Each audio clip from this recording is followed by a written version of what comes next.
마치겠습니다. 딱 한 가지 질문만 더 들어보겠는데요. 1억 정도로 실거주 매매를 고민하는 청년 세대가 있다. 실거주요? 네네. 또 2030 세대를 또 워낙 또 끔찍히 생각해 주시니까 네. 어떤 지역을 좀 지켜보는 게 좋을지 궁금해요. 지역이요? 네네. 직장 근처가 최고인데 일단은 그렇죠? 젊은 분들에서 직장이라는 개념을 배제하고 그냥 돈의 개념에서 말씀드린다면 지금 화곡동 일대가 사실 지금 밀집된 지역이잖아요. 밀집된 지역인데 화곡동에서 여의도까지의 교통거리나 뭐 마포 있죠. 제가 좀 계산을 해보니까 거의 뭐 마포 생활권이에요. 제가 볼 때.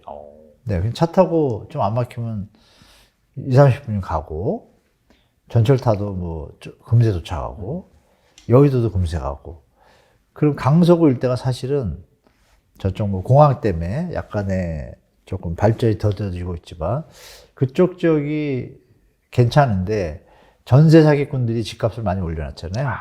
근데 거기가 좀 많이 빠졌어요, 지금. 집들이 많이 빈 게 많이 나오고 있는데 아직도 버티는 사람도 있지만 조정이 좀 꽤 됐거든요. 그런 데는 제가 볼 때 조금 출퇴근 시간에 감수하시고 투자를 해두시면 제가 봐도 지금 마포 상암 일대하고 여의도 일대 개발하고 확장될 곳은 그쪽, 그러고도 지금 거의 다 뭐 가상 디지털 이걸로 인해서 많이 발전됐기 때문에 금천구하고 이제 이쪽이 좀 그림이 나오잖아요. 살짝 강서구하고. 그러니까 제가 볼 때는 적정하게 조정을 받는다. 그럼 그쪽 한번 보시는 게 좋을 것 같고. 강북구는 사실 직장인들, 젊은 분들한테는 좀 괴리감이 있는 지역이고, 직장이 강남 쪽에 너무 있다 보니까, 그렇죠. 만약에 강북이 있다라면은, 강북은 또 도봉, 노원구 쪽에 가면, 뭐, 모아타운이나 재개발 지역으로 책정된 데 말고, 괜찮은 지역들이 있습니다. 근데 그 지역들이 저렴한데, 이제 모아타운, 모아주택 말고 이제 가로주택이라는 게 있잖아요. 그게 사실 잘 가고 있다가 모아타운 나온 다음에 지금 스톱이 됐어요.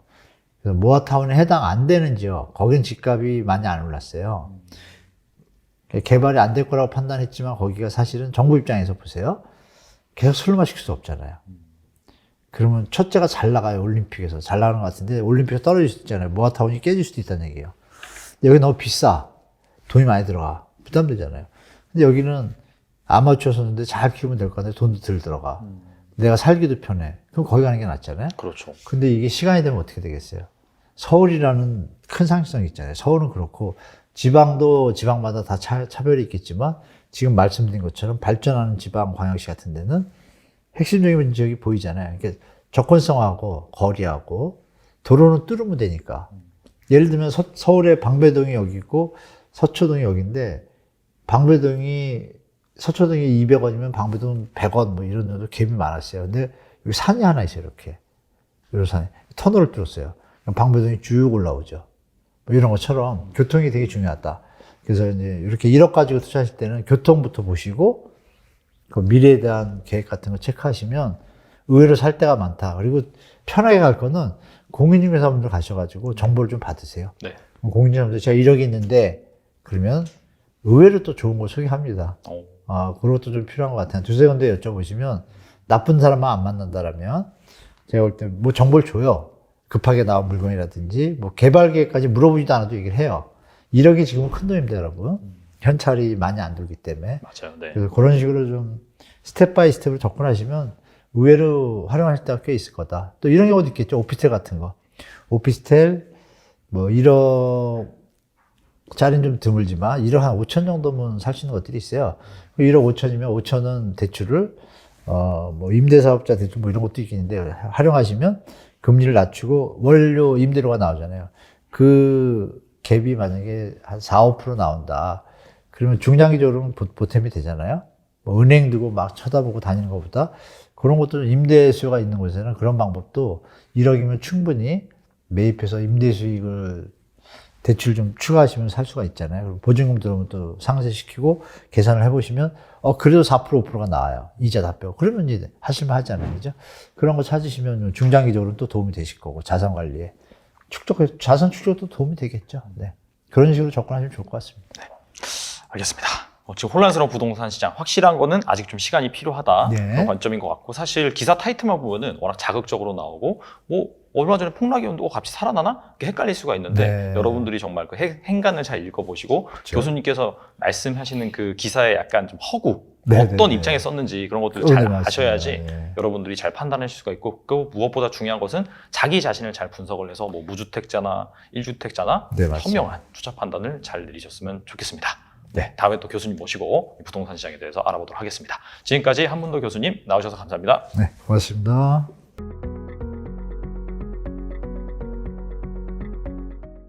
전월세 시장은 또 앞으로 어떻게 될 것인지 그리고 네. 지금 한 1억 정도 있다는 어떤 지역을 좀 선택하는 게 좋을지 궁금하거든요. 전월세 시장은 앞으로도 당분간 쉽지 않을 것 같아요. 그러니까 이 물가가 어느 정도 진정이 되지 않으면 조금 전월세 가격이 당장 반등으로 돌아서기는 좀 쉽지 않다라고 저는 보고 있고, 미국의 이제 기준금리가 어느 정도 끝나고 물가 인상도 어느 정도 다 좀 어느 정도 마무리 좀 되고, 그러면서 전세가 여기서 좀 더 빠져서 15, 16까지 빠진다라면은 이제 가격적으로 상당히 메리트 있는 시장이 저는 올 거라고 봅니다. 그래서 일단 당장은 뭐 이렇게 전월세 시장의 반등으로 돌아서기는 쉽지 않겠지만 이미 생각보다 너무 많이 빠졌다. 16, 17년 가격까지 굉장히 많이 빠졌기 때문에 거품은 굉장히 많이 빠져 있는 상황이고, 그래서 한 내년 즈음부터는 우리가 좀 전세 시장이 다시 뭔가 상승으로 돌아설 수 있지 않을까, 그렇게 좀 보고 있고요. 그러면서 당연히 매매 시장도 저는 더불어서 순차적으로 지역별로 좀 좋아질 거라고 그렇게 좀 보고 있고, 그 다음에 목돈이 1억이 있는 무주택자 분이시다. 지금 1억 가지고 이제 전월세 매수 지금 당장 쉽지 않죠. 이게 1억 정도 목돈 가지고 계시다라면 이제 수도권은 제가 보기엔 쉽지 않을 것 같고 지방의 아파트를 사셔야 되는데 어려운 선택인데, 근데 이제 만약에 제가 이런 상황이 진짜 그러면 저는 월세 살 것 같아요. 일단 반전세나 과감하게 반전세나 월세 살고 대신에 목돈을 한 5천만 원 정도 세이브 해놨다가 이 돈으로 올해 연말에도 내년에 저는 부동산 투자를 할 것 같아요. 아까 말씀하신 약간 충남이나 충남 네, 그런 네. 비슷한 그렇죠. 소재가 있는 지역. 네. 알겠습니다. 일단은 지금은 좀 네.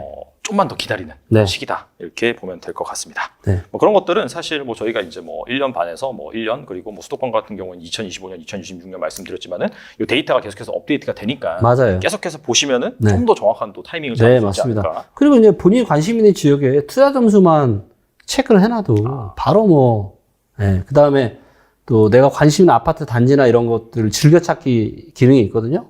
그거 해놓으시면 그냥 거기에 대한 뭐 실거래가 호가 데이터까지 다 데이터 보내드리니까 맞춤형으로. 그렇게 해서 일단 관심을 두셔야 됩니다. 공부를 하셔야 되고요. 네. 알겠습니다.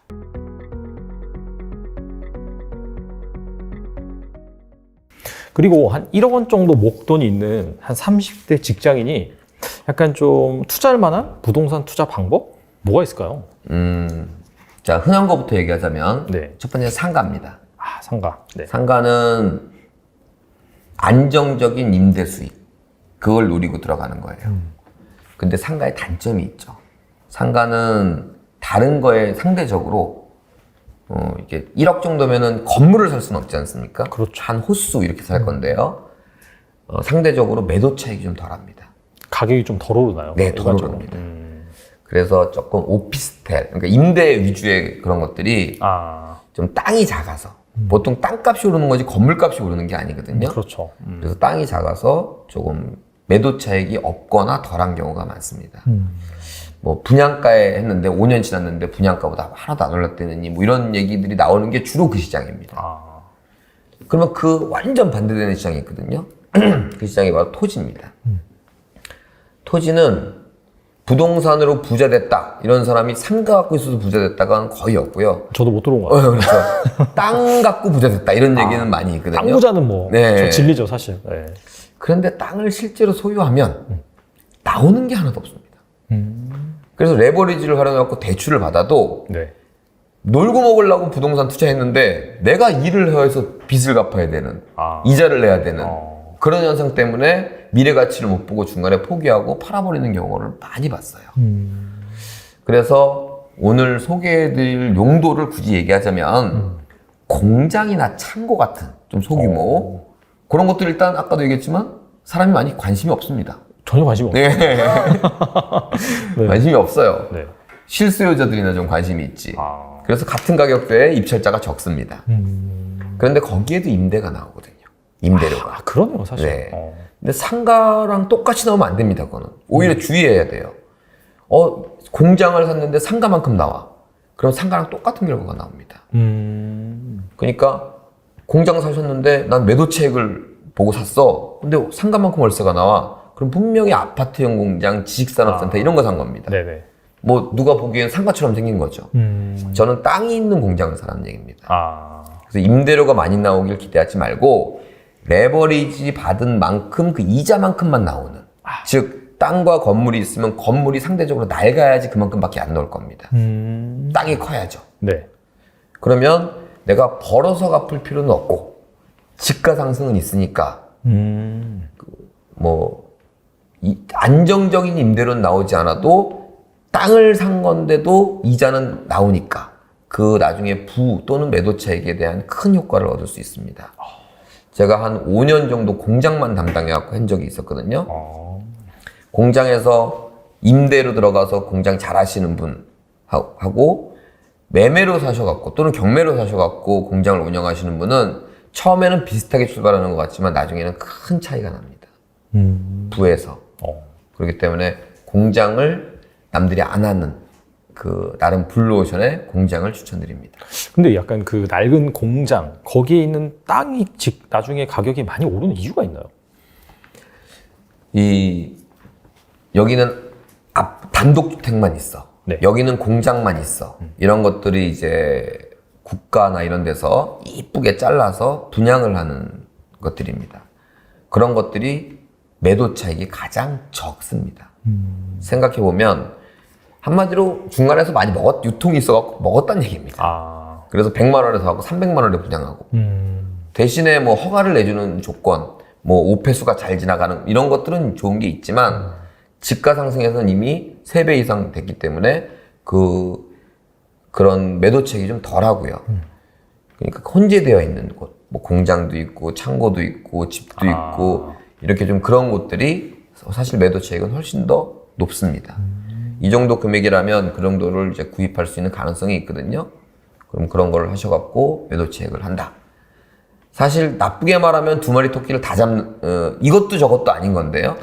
사실 초보자가 투자하기에는 가장 안정적이면서 수익률이 높죠. 이렇게 생각하시면 그냥 됩니다. 완전 동떨어진 공장 단지 이런 데 아니고 네네. 주택이라든지 막 그런 쪽이 약간 버무러진 좀 네네. 애매한 곳에서 낡은 공장 네네. 그렇게 보면 되겠네요. 네. 제가 계속 낡은 공장 이런 표현을 쓰는 건 네. 또 일반인들은 가면 이 분위기가 좋다 이렇게 안 보고 공장만 보거든. 건물만. 후지구리하다. 예, 별론데 이게 별로야 땅이 커집니다. 똑같은 1억에서 이게 좋으면 땅이 작아지는 겁니다. 그래서 점점 좋으면 아파트형 공장이 되는 거예요. 지식산업센터가. 땅이 요만해지는 거죠. 그러면은 상가랑 똑같고요. 그래서 뭐 제가 투자를 해보니까 한 최대 7대3 비율이. 이게 7천이면 이게 3천.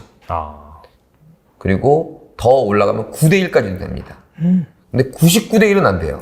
그럼 이거 임대 못 넣습니다. 그쵸. 예. 너무 극단적인 케이스니까. 네. 확실히 없는 게 있으면 약간 잃는 게 있고 네네. 약간 그 조합을 잘 맞출 필요가 있겠네요. 네, 그렇습니다.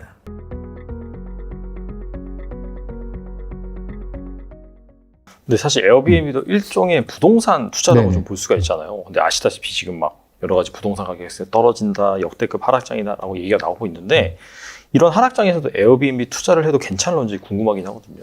뭐 부동산이 사실 다 케바케고 정답이 없잖아요. 제가 부동산 전문가도 아니고 했을 때 제가 보는 거는 지방에 있는 단독주택이나 이런 지방에 있는 주택 같은 것들이 가격이 내려갈 때 가격이 많이 내려가는 경우가 있거든요.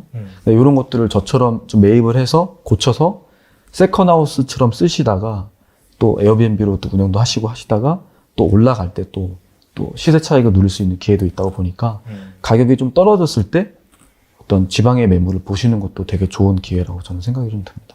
근데 아시다시피 뭐 우리나라가 이제 뭐 인구 소멸 국가다. 네네. 그러면서 지방의 뭐 부동산은 뭐 사실 빈집 되게 많아질 거다로 얘기가 나오는데 무조건 그냥 싸다고 해서 사면 안 될 거잖아요. 그렇죠. 분명히 그런 세컨하우스로의 가치, 그 다음에 사람들이 뭔가 놀러 오고 싶을 만한 입지 그런 것들이 중요한데 어느 지역, 뭐 어느 조건이 갖춰진 지역을 봐야 되는지 궁금하긴 하거든요.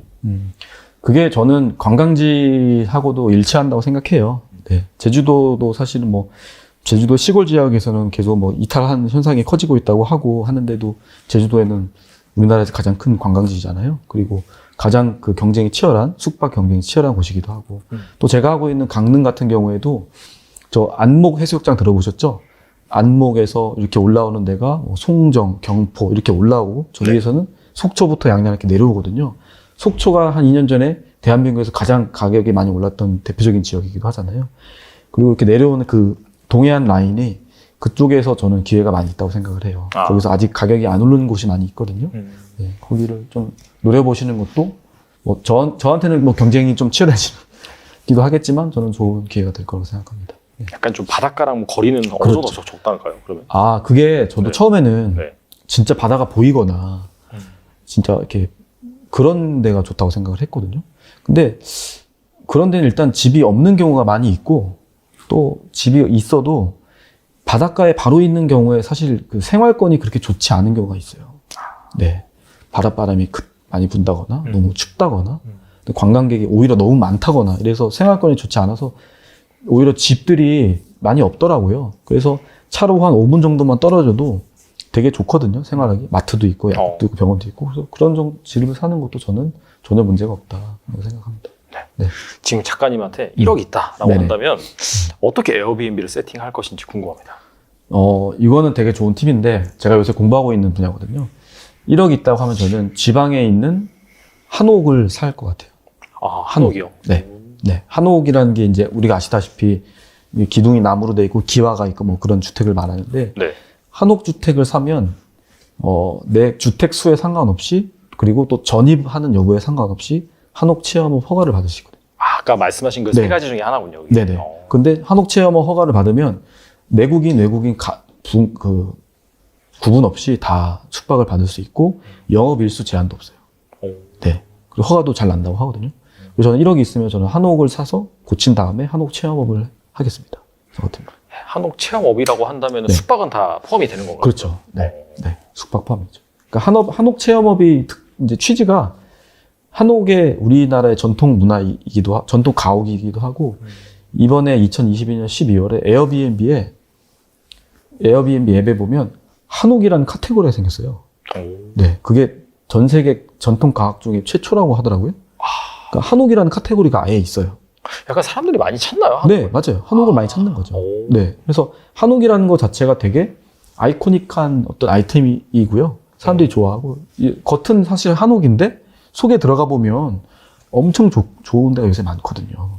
네. 그래서 취지가 한국의 어떤 한옥의 가옥을 보존하고 뭐 전통 문화라든지 놀이를 좀 체험하게 하는 장으로 활용한다라는 게 체험업이라서 좀 이렇게 좀 개방적으로 운영하는 측면이 있다고 생각합니다. 근데 사실 뭐 저만 하더라도 어렸을 때 그냥 시골 가면 한옥이었거든요. 사실. 그렇죠. 네. 근데 이게 아시다시피 점점 이제 뭐 돌아가시기도 하고 맞아요. 지방에서 네네. 워낙 수도권이나 그쪽으로 네네. 이주를 많이 하시다 보니까 그런 집 자체가 이제 점점 사라지는 거죠. 맞습니다. 그러다 보니까 약간 좀 그런 향수를 불러일으킬 수 있는 맞아요. 그러한 관광 아이템으로 새롭게 네네. 부각받고 있는 거네요. 네네. 그리고 지금 뭐 저희 같은 제가 40대인데 40대에 어렸을 때만 하더라도 시골집 가면 정말로 말 네, 그대로 많았어요. 한옥이 있었잖아요. 근데 지금 20, 30대 분들, 지금 뭐 MZ세대 같은 분들은 어렸을 때가 사실은 고향이 아파트인 거죠. 그분들의 고향은 아파트인 거예요.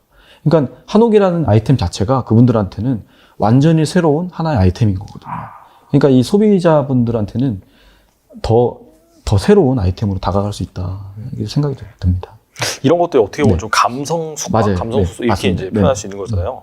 그러면은 이 농어촌에 계신 어르신 이런 분들이 이런 감성 숙박으로 노후 대비를 하실 수가 있을지 현실적으로 가능한지 좀 궁금합니다.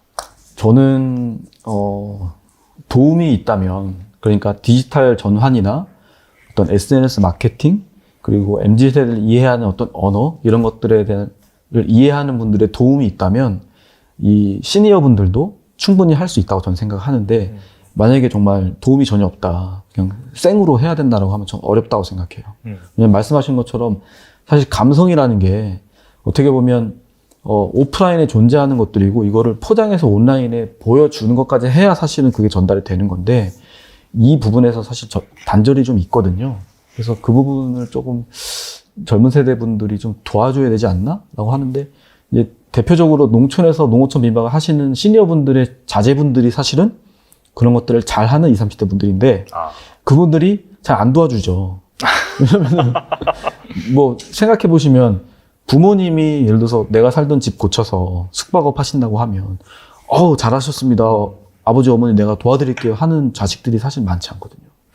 왜냐면은, 우리 엄마, 아버지가 그런 걸 하는 걸 그렇게 좋아하지 않고, 좀 구리다고 생각하고, 좀 위험하다고 생각하고, 이러기 때문에 좀 어렵다고 생각하시는 분들 많이 계시거든요. 저도 앰버서더 하면서 그런 분들을 좀 많이 도와드리려고 하고 있어요. 네.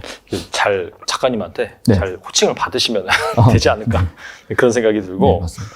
뭐 결과적으로 회사 생활을 열심히 하시면서 이렇게 네. 성공적으로 부업도 하고 계신데 노후 준비는 개인적으로 어떻게 하고 계신지 궁금하긴 하거든요. 네. 이 질문이 저는 좀 어렵더라고요.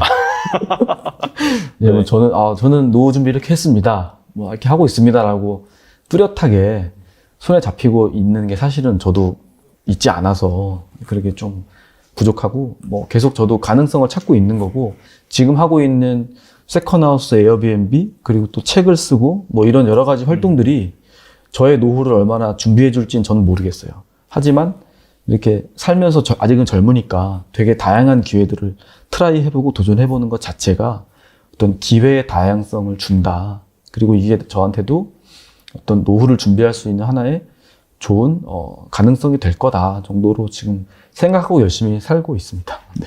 그러니까 새 아이를 또 남자애를 키우기가 만만치가 네. 않잖아요. 네, 맞습니다. 그런데도 불구하고 이제 또 이렇게 시간을 쪼개셔가지고 부업도 하고 네, 계시고 맞습니다. 약간 좀 그런 노하우, 시간 관리하는 방법이라든지 뭔가 체력 관리하는 방법 그런 것도 말씀해 주시면 좋을 것 같아요. 네, 이것도 좀 물어보시는 분들이 계세요. 당신은 도대체 시간이 어떻게 나냐. 그런데 아까 말씀드린 것처럼 에어비앤비를 한다는 것 자체가 내가 항상 일을 하고 있는 게 아니거든요. 네, 공간 자체가 일을 해주고 있고 손님이 나가고 들어가실 때만 관리해주는 게 있기 때문에 그런 물리적인 시간이 부족하진 사실은 않아요. 네, 그리고 저 같은 경우는 강릉에 있기 때문에 갈 수가 없잖아요. 그러니까 아예 처음부터 원격으로만 운영할 수 있게끔 세팅을 좀 해놨어요. 오히려 가까우면 시간이 더 없을 것 같아요. 왜냐면 무슨 일만 생기면 막 가야 되잖아요. 네, 그러니까 그런 게 어떻게 보면 또 장점이 있더라고요. 그래서 그런 특성이 있고, 또 하나는 아이들이 있다 보니까 저녁에도 막 책 쓰고 글 쓴다고 막 붙들고 있으면 아이들이 별로 안 좋아하더라고요. 안 좋아하죠. 네. 아빠는 맨날 저한테 이런 질문도 하더라고요. 큰애가 오더니 막 노트북 뭐 하고 있으면 아빠는 지금 일을 해야 돼서 하는 거야? 하고 싶어서 하는 거야? 뭐 이런 질문을 하더라고요. 근데 저는 그 질문을 받았을 때 조금 미안하더라고요. 이 일을 내가 하고 싶어서 하는 거고 나를 위해서 하는 건데 결국에는 가족을 위해서 한다라는 어떤 그런 미명으로 포장을 하고 있는 것 같더라고요. 네. 이게 좀 개인적인 이야기이긴 한데, 그래서 그래 퇴근하면 막 노트북 붙잡고 막 뭔가 하는 모습을 보이지 말자. 그거 한다고 얼마나 하겠냐라고 해서 요새는 한두 달간은 퇴근하면 이제 일을 안 붙잡아요. 안 붙잡고 새벽에 일어나요. 더 힘들으신데. 새벽에 그러니까 일찍 자고 애들 또 일찍 재워야 되잖아요. 그렇죠. 그러니까 11시쯤에 자고 4시 반쯤에 일어나요. 그래서 이제 집 근처에 이제 스터디 카페가 또 24시간 한 데가 있거든요. 거기를 또 끊어가지고 거기 가요. 가서 한두 시간 하고 계세요. 네, 한 2시간 정도 이제 책도 읽고 뭐 내가 하고 싶은 뭐 글도 쓰고 포스팅도 하고 뭐 구상도 하고 2시간 동안 일하고 이제 준비하고 출근하고 이렇게 좀 하고 있습니다. 네. 보셨죠? 이 정도 해야 되는데.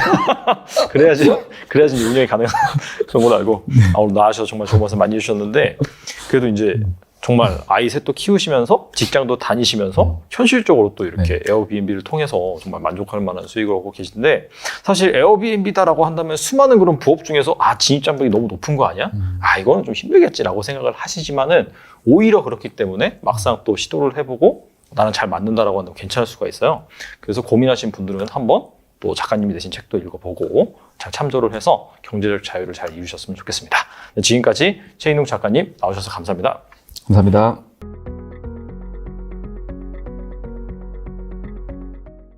만약에 이거는 뭐 1억 원 있다라고 한다면은 어디에 어떻게 투자하는 것이 좋을지. 부동산에 이제 제가 매일매일 들어가서 국토알림이 실거래가를 봐요. 근데 그것도 취미거든요. 근데 저 사실 호가창 보는 거랑 똑같아요. 호가창 보면서 분봉 보면서 그러니까 쉽게 말하면 흐름과 차트를 수급을 읽으려고 하듯이 저도 그냥 매일매일 실거래가랑 그리고 네이버에 지금 나와 있는 매물들의 이제 매도 호가랑 매수 호가 비교를 해보는데 지금 음아파트는 굉장히 거래가 활발하더라고요. 12월 달에도 5건인가 6건 25평이 거래가 됐는데 21억 8천만 원 이하로 내려가지 않더라고요. 그러니까 쉽게 말하면 이제 지지선이 있는 거죠. 그러니까 예, 강남 아파트는 20억 이하라는 그렇죠. 그 사실 음아파트는 좀 낮은 가격에 속하는데 그리고 도고레스 같은 경우 27억 8천이 넘고 여전히 그러니까 들어갈 수 있는 방법은 없는데요. 제가 1억이 있다면요. 저는 그쵸 발상의 전환으로 제가 이제 이번에 다른 학군 관련자들이 얘기할 때는 다 충남은 대전에서 끝나는데 제가 한 곳 미뤘는 데가 있어요. 바로 천안입니다.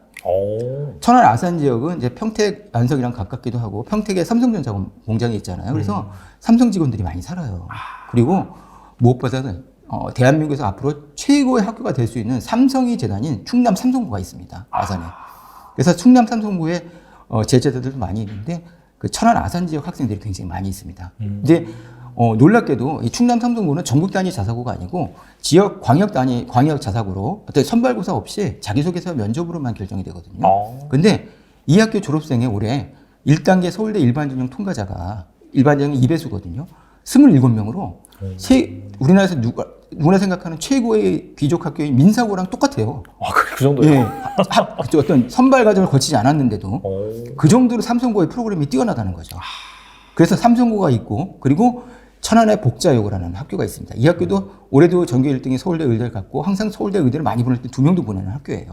그래서 저는 서울대뿐만 아니라 서울의대도 관심을 갖자 이런 입장이거든요. 서울의대를 봐야 진정한 입시에 또 왕자를 볼 수 있다는 얘기죠. 그리고 천안중앙고라든지 그리고 천안북일고라는 전통의 또 전국 단위 자사고도 있는데 이 학교들도 역시 천안 아산 지역에서 많은 학생을 보내거든요. 그래서 저는 천안 아산 지역의 아파트가 학군 때문에 전세가는 좀 높은데 이제 매매가는 떨어졌어요 많이. 그래서 1억이면 순수하게 갭 투자를 할 수 있는 공간이 될 것 같아요. 저라면 그냥 천안에 아산에 저는 앞으로 그 곳이 충남 삼성고가 학교를 옮기지 않는 한 옮길 일도 없잖아요 평택 때문에. 그렇죠. 그래서 저는 계속 뜰 수밖에 없는 곳이라 생각해서 소위 말하면 학군 투자를 하고 싶은 분이라면 저는 그냥 청남동 충남 불당 아이파크 같은 데를 그죠 갭 투자를 하고 한 채 더 보유하겠다. 뭐 이런 말씀을 드리고 싶네요.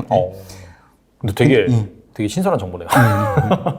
그렇게 약간 학군 좋은 또 지방에 있는 지역이 있는지 몰랐습니다. 한번 잘 찾아보시면 좋을 것 같아요. 지금 거의 뭐 대출 규제 같은 건 많이 풀려가지고 그쵸, 사실 또 투자하기 좋은 환경이긴 하니까 뭐 물론 더 빠질 수 있긴 한데 그런 부분을 잘 살펴보시면은 또 좋은 기회를 잡을 수 있지 않을까 생각이 되고요. 그 다음에 지금 그럼에도 불구하고 약간 좀 하락장이라는 거죠. 근데 사실 가격대가 아까 말씀하신 대치동이라든지 뭐 분당 이런 쪽에는 상대적으로 좀 덜 빠졌잖아요. 그런 부분에 있어서 좀 가격이 좀 부담스럽게 느껴지는데 뭐 아파트 매매와 전월세, 빌라 이 가운데 약간 추천하시는 현실적인 좀 진입 방법이 있는지 궁금하거든요.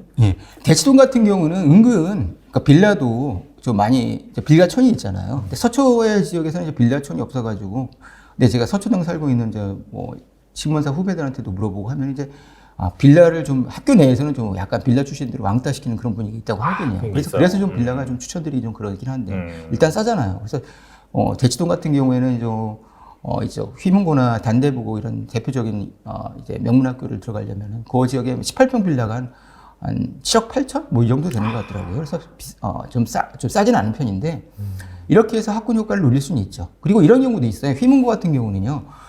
서울 광역 자사고이기 때문에 실은 뭐 강북에서 얼마든지 지원 가능합니다. 다닐 수만 있다면. 근데 그래서 학부모들이 어떤 선택을 하냐면요. 선릉역 근처에 오피스텔이 있잖아요. 원룸. 거기를 이제 한 1,000만 원에 한 50만 원 뭐 이렇게 해가지고 빌려서 3년 동안 거기서 공부를 하게 하고 그리고 엄마가 매일 들락날락 하면서 이제 먹을 거를 준비해주고 그런 경우도 꽤 있어요. 지금도 많이 있다고 생각하거든요. 그래서 저는 그래서 서울대를 가고 의대를 간 케이스 꽤 많이 봤거든요. 사실은 다닐 땐 조금 좀 왕따 된다는 그런 느낌은 있지만 저는 얼마든지 학군만을 위해서 한 투자다. 그리고 실제 나도 상급지로 옮기고 싶지만 돈이 없다는 분들은 그런 식으로 빌라라든지 원룸 오피스텔이라든지 이런 쪽으로 소위 말하면 학군 투자 이것도 일종의 학군 투자라고 할 수 있는데 변형된 그런 것도 의미가 있다고 생각합니다. 사실 뭐 거기서 잘 녹아 들어가지고 공부를 잘한 다음에 좋은 대학에 가는 게 목적이잖아요. 그렇죠. 뭐 좋은 대학을 가기 위해서 꼭 타워팰리스 살 이유는 없잖아요. 아, 그렇죠. 네. 여러분들이 기업들이 측면에서 많은 기존의 비서들이 했던 일, 혹은 기존의 사무보조원이 했던 일, 혹은 기존에 답이 나올 수 있는 영역이 있던 사람을 안 쓰고도 바로 기업의 생산성을 높일 수가 있습니다. 그래서 기업들한테도 방대한 그 빅데이터가 기업들한테 연결이 되는 거고, 또 기업들이 갖고 있는 기존의 산업 데이터를 딜러닝 시켜서 또 자기에 맞는 챗GPT를 설계할 수가 있습니다. 그런 면에서 아주 중요한 의미가 있으니까요. 이거는 모르는 사람들 상대로 한 강의 세미나이기 때문에 누구든 다 도움을 받을 수 있습니다.